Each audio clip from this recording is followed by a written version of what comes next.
Tumbal dari pesugihan itu tuh harus nyawa dari anak keluarga tersebut gitu guys.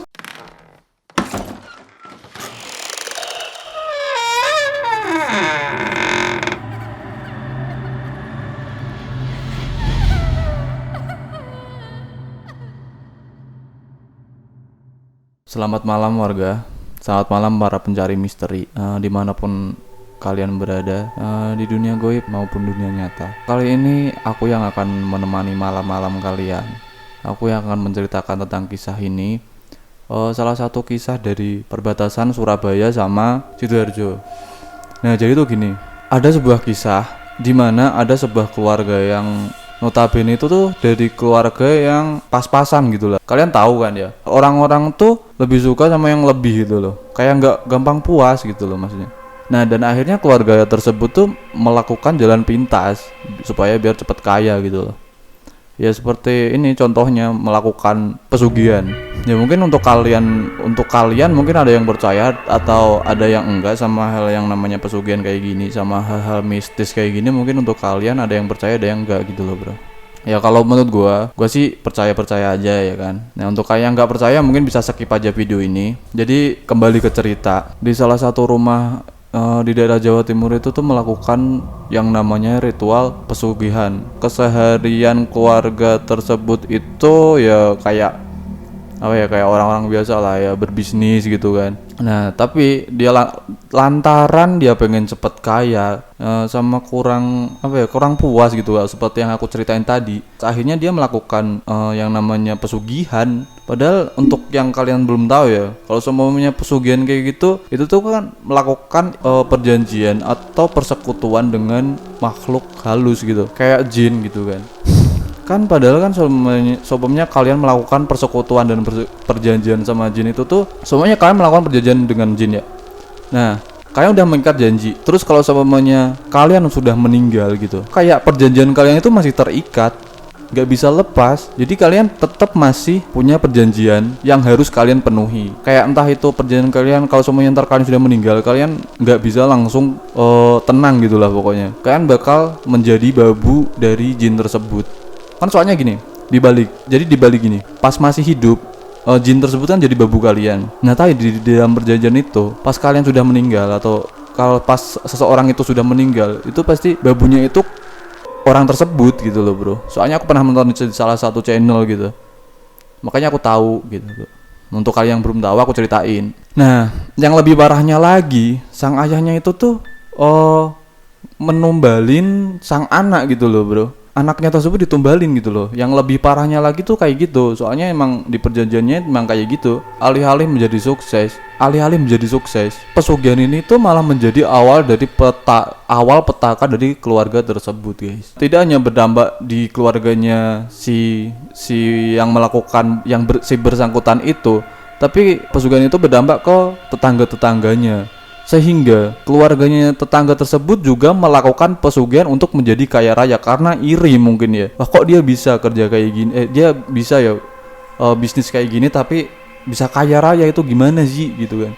Nah dan akhirnya tetangga-tetangganya mencari tahu gimana sih caranya. Oh ternyata dengan melakukan pesugihan, akhirnya tetangganya itu ikut-ikutan guys. Seperti yang aku omongin tadi di awal si keluarga tersebut tuh menumbalkan nyawa anak perempuannya gitu. Nah ini kan aku baca-baca di IDN Times ya.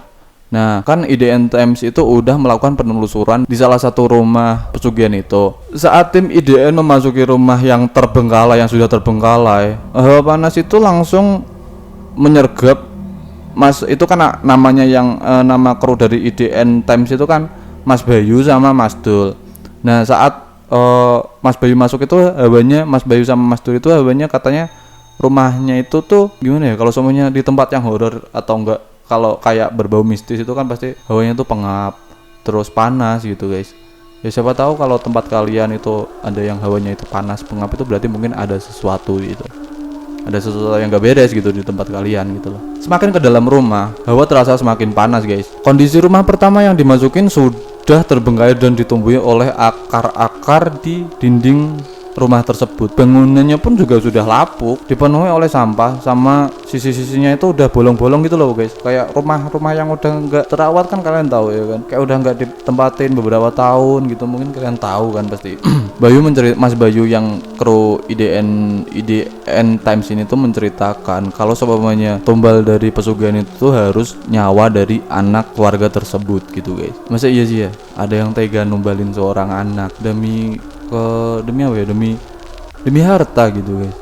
Kok ada gitu numbalin anak demi harta, tega banget seorang tua yang kayak gitu guys. Jadi gini, kan aku tadi cerita tumbal dari pesugihan itu harus dari seorang anak keluarga tersebut. Saat Mas Bayu melakukan penelusuran, bercerita anak terakhir dari keluarga tersebut tuh dikuburkan di salah satu rumah tersebut gitu guys. Bawa sini anaknya, disembunyiinnya biar apa, maksudnya tetangga juga nggak curiga kan si kecil kemana gitu. Di dalam ruangan yang mungkin tertutup gitu. Nah itu kan kayak ada masih tanah gitu. Nah anaknya tuh dikubur di dalam rumah, di suatu ruangan di situ guys. Bayangkan dikubur di situ guys, seorang anak.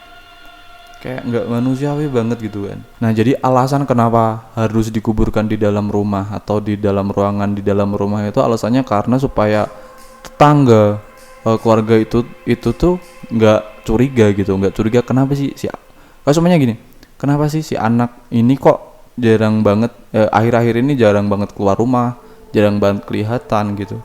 Pasti kan si tetangga bakalan curiga dan akhirnya mencari tahu. Nah makanya dikubur di dalam rumah supaya tetangganya keluarga tersebut nggak curiga gitu guys.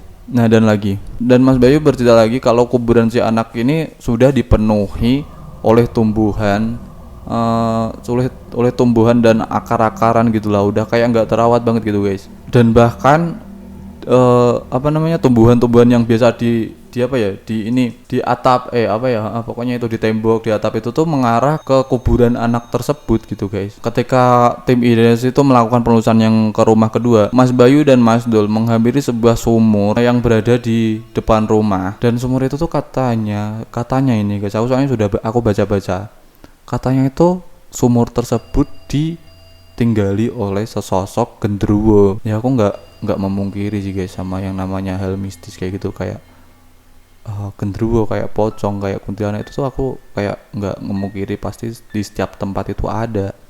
Ya mungkin kalian nonton ini terus ya mungkin dari jendela kalian, dari samping kasur kalian, di bawah kolong kasur kalian tuh ada, karena kayak makhluk kayak gini menurutku itu ada guys. Ya mungkin ada yang nggak percaya, tapi kalau aku percaya guys. Nah lanjut ke pembahasanku tadi ya. Kan aku bilang tadi sumur itu ditempati oleh genderuwo ya kan. Nah setelah dia mati lagi, ternyata sumur itu tuh juga udah memakan korban seperti rumah sebelumnya gitu. Maksudnya udah ada bayi cewek yang mati gitu di situ gitu loh guys. Nah Mas Bayu dari IDN Time ini menjelaskan kalau pesugihan yang dipakai oleh rumah kedua ini tuh sama yang aku ceritain tadi di rumah pertama itu sama. Jadi modelnya itu sama lah pokoknya. Nah namun dari keluarga rumah kedua ini tidak sadar kalau semuanya pesugihan ini itu malah merugikan keluarga sendiri sama merugikan tetangganya guys. Nah perbedaan dari pesugihan kedua rumah ini ialah pertama menggunakan sosok jenglot, rumah kedua menggunakan sosok tuyul guys. Nah jadi tuh kan ini ada dua rumah ya guys ya, bertetanggaan. Nah sedangkan yang rumah pertama itu menggunakan pesugihan dari sosok jenglot. Nah buat yang rumah kedua itu tuh menggunakan pesugihan dengan sosok tuyul lah guys. Kalian berarti pernah dengar cerita tuyul kayak gitu kan. Nah tapi dari perbedaan itu ada kesamaan dan tujuan kenapa mereka melakukan pesugihan, karena pengen cepet kaya, karena nggak gampang puas. Itulah yang mungkin sifat asli manusia ya mungkin ya, yang nggak gampang puas itu guys. Berawal dari rumah pertama yang menggunakan pesugihan dan rumah samping akhirnya ikut juga. Berawal dari rumah pertama dan akhirnya rumah kedua itu akhirnya ngiri gitu kan. Ngiri, kok dia bisa sih kaya kayak gini, dia gini kok bisa cepet kaya gimana sih. Dan akhirnya mencari tahu, dan akhirnya dia tahu kalau sebenarnya ternyata menggunakan pesugihan gitu loh guys. Dan akhirnya apa? Di rumah kedua ini tuh akhirnya melakukan pesugihan dan ikut-ikutan melakukan pesugihan dengan menggunakan tumbal. Ya pokoknya aku bacanya kayak gitu. Nah, sosok yang ketiga ini mungkin cukup seram guys, karena itu sosoknya itu terbuat dari api ya, kayak Banaspati gitu kan. Sosok gaib bertubuh besar, terus mirip genderuwo. Kukunya itu panjang dan tajam guys. Kayak ya apa ya? Kayak tubuhnya besar. Ini ya, tubuhnya besar. Kalau tubuh kan kecil ini guys.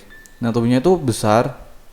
Terus di samping-sampingnya itu tuh ada api-apinya gitu guys. Terus kukunya itu panjang-panjang terus tajam gitu guys. Nah, saat timnya si Bang Bayu sama Bang Tul ini sedang menyiapkan keperluan untuk stay dan uji nyali di tempat tersebut, tiba-tiba Mas Bayu dirasuki oleh sosok gaib dari rumah kedua gitu. Nah, kan ini kan pas aku bacanya ketika tim IDNS TEM ini tuh katanya lagi pengen stay di situ, maksudnya pengen melakukan uji nyali di situ. Dari Mas Bayu itu kerasukan gitu guys, kerasukan dari makhluk goib dari rumah yang kedua tadi yang aku ceritain tadi.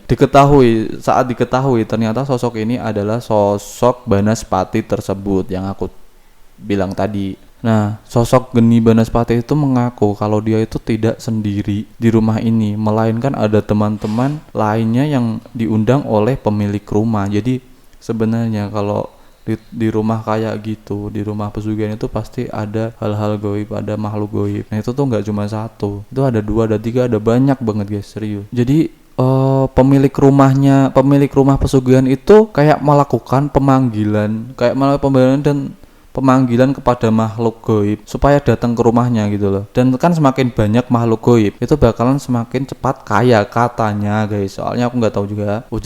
Soalnya ini ujar sosok Banaspati yang memasuki tubuhnya Mas Bayu kru IDNS itu. Nah, mungkin cukup sekian dulu ya guys yang aku ceritain. Soalnya ini aku juga ngambil dari Google, dari IDN Times Jatim guys. Aku ngambil di situ. Aku ambil cerita di situ. Ya mungkin buat kalian yang percaya sama hal yang kayak gini, mungkin ada yang percaya, mungkin ada yang enggak, mungkin ada juga yang masa sih bang kayak gitu ada, masa sih mas kayak gitu ada. Ya ini kan tergantung kalian mau percaya apa enggak ya. Kalau aku sih ya percaya sama hal yang kayak gitu.